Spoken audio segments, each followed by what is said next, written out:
are often looking at the skies for answers that they'll never be solved. Because the sky is a projection. The sun is a projection. It's a lens. The moon is a projection. It's a hologram hiding something else. There are weapons in the sky that if you truly saw what was there, it would horrify you.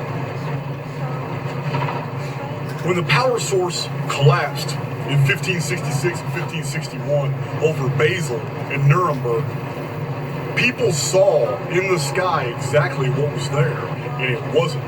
The sky had literally collapsed as a projection. They saw the orbs, they saw things moving around they couldn't understand, giant black arrow in the sky, slowly traversing the sky, almost like living organisms were flowing through the sky, gigantic. Some of them seemed to be devouring each other, red and yellow halos. My own personal theory is that the power source that runs the projections for the holography of our sky somehow experienced a loss of power. And people in Europe looked up dumbfounded. And many artists did woodcuts and paintings of the time. They didn't know, they had no frames of reference to describe what they saw. Listen, the portal is open. They did the best they could. They don't understand why the sky disappeared and something else, like the inside of an aquarium, appeared. With things that they couldn't describe flowing through the sky. We seek answers above because our traditions are always telling us things are coming from the sky and from the stars, but are they? There is a prevailing theory among patriots and many people, man, so it's blasted all over YouTube, that there are underground military bases and facilities, man, that are being taken out by the good guys, the white hats. And I want to clarify that there is a lot going on in our underworld, but I don't believe it's what you think and what you're being told. I don't believe for a minute that the U.S. military is going base to base in the underworld, taking out all these underground facilities. And I mean, we don't live in a James Bond type world. There are military bases and submarine bases underground, but the military industrial complex, they have other agendas other than protecting countries from domestic, they don't quabble in all these little political affairs. The military industrial complex is a captured operation from way back. But who has captured them remains to be seen. But in 19 years, we're in trouble. I know that in 19 years, the Phoenix phenomenon is going to pretty much eliminate within about a 2-hour period 25% of the world's population. And I know that the safest places to be on this world is underground on that. What I disagree with is that there are military operations going in, blowing up all these underground facilities and rescuing all these hundreds of millions of children now who are being sexually molested by the satanic cabal who runs our underworld. That, my friends, is a cover story. That's a part of the controlled opposition of the Democratic Party and the future of the socialist movement in America, and I stand by them. Socialism and the democratic movement in America is going to collapse hard. The United States of America is going to return to constitutional core principles. I see it coming 100%. I see it in the isometric projections. I see it in my Opus analysis. I'm not detracting from any of that, but I don't see at all this utopian patriot dream. I see the United States becoming, once it becomes free from international affairs and becomes more isolationist, its wealth is going to be unimaginable, and it's going to create a Sodom and Gomorrah state, a hedonism state. And it's going to continue to 2046 unabated. The Phoenix cataclysm of 2040 in the month of May is going to do damage to the West Coast. It's going to do damage to the East Coast. It's going to do extreme damage to the Houston area. I've got all that documented. The subduction zones, earthquake activity, all that. It's obvious what's going to happen when we when we go through a temporal pole shift, and everything in the United States from 30 degree latitude south is going to go, it's going to virtually slip right underneath the Gulf of Mexico, because the waters of the Gulf of Mexico aren't going to be able to move south fast enough while the land is moving. The lithosphere is going to slip. It's going to look like a tsunami is hitting Houston, Texas, but that's not what's happening. What's happening is that the lithosphere is slipping in Houston, Texas, is being shoved straight under the Gulf of Mexico. That's what's going to happen in May 2040. Everybody 35 degrees north latitude in north are going to be fine. They're going to be fine, man. It's going to be a new coastline and all that. But the 25% of the world's population that's going to be ended in that episode is highly concentrated in two areas. Those areas are going to be from Japan, the Koreas, China, all of Indonesia, stretching all the way to India. The greatest number of survivors in May 2040 is going to be in Australia, as far as per capita. How many people will die per population? Australia is going to move 30 degrees north latitude and become in the position of where China is today. The Australians are going to have a better climate. They're going to be in a better situation. They're going to suffer some infrastructure collapse, not much. They're going to repair it fast. Australia is going to be the place to be. That's going to be a problem for the Australians in May of 2040, because there's going to be hundreds of thousands of shithole, just slapped together rafts and boats of all the people from Indonesia, thousands of islands of Indonesia and Asia and China, trying to escape the mainland, because those people are going to be eating each other. Those people are going to suffer some horrific shit. In the 6.6 years between the appearance of Phoenix in May 2040 and the appearance of the Nemesis X object in November of 2046. The Nemesis X object,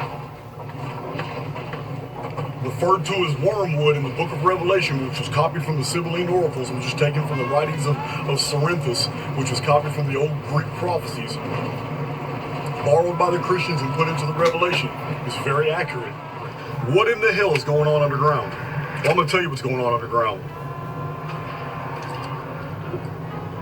We already have underground facilities. We have military installations. We have all kinds of things. But one thing that we do not have right now, until recently, is a working knowledge of the chronology of when this cataclysm is going to take place. If you think that the elite do not have think tanks, and the NSA, CIA, and all these alphabet groups don't have their feelers out for all maverick researchers and scholars who come up with all this deal, and they don't fact check their material to see which theories hold water and which ones don't, you're sorely mistaken. A lot of our taxpayer money goes into secret black budget programs where people like me, Jason Brashears, are being researched quietly by government operatives who are documenting all my data. But what's happening underground is not taking out satanic facilities to rescue children. That's all bullshit. It's all cover story. These detonations that are being recorded on YouTube by many YouTubers, because they have because they're putting out basically the same signatures and they're at the same depth, it's because somebody is taking me seriously, and not just me, but others who put out information like me. I don't know who they are, but I'm pretty sure they're out there. They're getting ready for May 2040. Now, because of some of the data that I have divulged, that I've discovered in Rosicrucian texts and beliefs, and the Masonic Order of the 33rd degree, I didn't put that in a video. I am 100, because it is a Phoenix. I do believe that the elite have been in possession of much of the data that I've discovered and found, and this is why so much of that data has basically it's opposed in academia, such as there has been a tremendous amount of money spent trying to convince the public that Thales of Miletus in 585 BC merely he's the first person to predict an eclipse. But eclipses were being predicted centuries before Thales. And Thales was very, very adamant that it was not the moon that was darkening the sun. Everybody knew what eclipses were 500 years before Christ. That's ridiculous. But that's what they want you to believe because they don't want you to understand the alternative. And the alternative is what Charles Fort has documented so many times. That something, not a member of our ordinary solar system and not the moon, passes over the surface of the sun and darkens the entire world for a 2 to 3 hour period. Whatever that something is, it's gigantic. So, needless to say,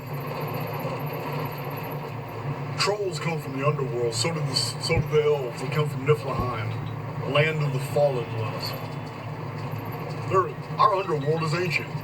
David Hatcher Childress has done a fantastic job amassing over 20 different old books from early explorers in Peru and Bolivia and shows sophisticated, technolithic, amazingly precise underground tunnels. The reason they were found and they could be entered is because in 1687 BC, the entire continent of South America, Peru and Bolivia, suffered upheaval. This is why Lake Titicaca, which has original saltwater sea life, so these underground bases, they're being prepared. Underground facilities are being prepared basically to house many of the human race. I don't know who's making them. Might be good guys, might be bad guys. Good guys might be taking out the underground bases. Now, people want to call them domes, deep underground military bases. I don't like the term. I like the more ancient term of arcs. The reason I like arcs is because we have basically been brainwashed into believing that the concept of ark was only a ship or a boat that contained everything like animals and survivors and foodstuffs, provisions, supplies. But it's not. Remember, the Israelites used to carry an ark. That ark gave the whole nation sustenance, it gave them protection, it gave them guidance, it gave them all these things. It also housed very important items like manna, which was supposed to be angel food, the rod of Aaron, which was supposed to have magic and medicinal properties, the tablets of the law, which was supposed to be the guiding principles of civilization, right and wrong. Now, these concepts were abbreviated into the form of a magical box that men carried, priests carried. But the earliest concepts of an ark was a container that contained everything that was needed and preserved through a disaster or a time of need. An underground facility can be an ark. It can have grain silos, it can have manufacturing, it can have multiple levels. You can manufacture and build vehicles and trucks and even aircraft in some of these facilities. These facilities are arks. In the ancient world, they had them. In 1962, an underground city, I don't even want to try to pronounce it. Doguyiz, I don't even know. I don't even care. I'm not Turkish. So, it was so ancient that even 3,500 years ago, the Hittite civilization, they explored these underground cities, and they only got to the 3rd level underground. Now we know they're 10 and 12 levels deep. They have been thoroughly explored. They have underground tunnel systems that lead to each one. 61 of these underground cities have been found in Turkey, and you can fact check that. You can Google the underground cities of Turkey, and you will find that there's really not much known about them, other than the fact that they could have housed close to 250,000 people. That's amazing. What were they hiding from? The aqueducts, the canals, and the air shafts are so sophisticated that the surface could have flooded with water and people still would have had breathable air underground. It's fascinating. 61 of these underground cities have been found. David Hatcher Childress and many other researchers have found the ones in South America, and the only reason they found them is because South America suffered upheaval of 14,000 feet altitude. This is why Pumapunka, Titicaca, Tiahuanaco, Cuzco. This is why all these ancient Peruvian cities made of megalithic, technolithic architecture are found at 12,000 feet. Machu Picchu, they're found at 12,000 feet, but archaeologists today, just to explore them, have to wear breathing apparatus. They weren't built at 12,000 feet. We know that for a fact because many of these ancient Peruvian cities have fossilized coastlines around them.